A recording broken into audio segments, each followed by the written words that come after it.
günlük Vətən müharibəsinin qəhrəman şəhidi Maylov Rüfət Bəhramoğlunun xatirəsi Göyçay rayonunun Kürdəmiş kənd qəbristanlığında keçirilən anım mərasimində böyük ehtiramla yad edilib.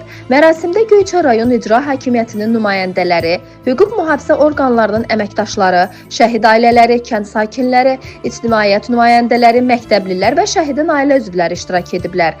Tədbir iştirakçıları əvvəlcə şəhidin məzarını ziyarət edib, üzərinə qərənfillər düzüblər. Daha sonra çıxış edənlər Vətən uğrunda canından keçən Rüfət Maylovun keçdiyi şərəfli həyat yolundan, onun qəhrəmanlıq və igidliyindən söz açıblar. Qeyd olunub ki, Rüfət körpə yaşlarından vətəninə, torpağına və üç rəngli bayrağımıza böyük sevgi və sədaqətlə böyüyüb. Onun qəlbindəki vətən sevgisi gənc yaşlarında hərbi xidmətə maraq və məsuliyyət hissini daha da gücləndirib.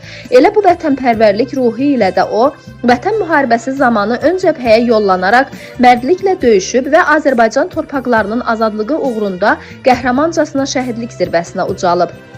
Çıxışlarda vurğulanıb ki, Rüfət Maylov kimi igid oğulların fədakarlığı sayəsində bugün Azərbaycan torpaqları işğaldan azad edilib, xalqımız da qalib dövlət kimi başucadır. Onların əziz xatirəsi xalqımızın qəlbində əbədi yaşayacaq, gələcək nəsillər üçün qəhrəmanlıq məktəbi olacaqdır. Mərasimin sonunda şəhidin ruhuna dualar oxunub, iştirakçılar onun müqəddəs xatirəsi qarşısında bir daha baş əyiblər. Allah bütün şəhidlərimizə rəhmət eləsin. Etibar Bəşirov, Göyçay naminə.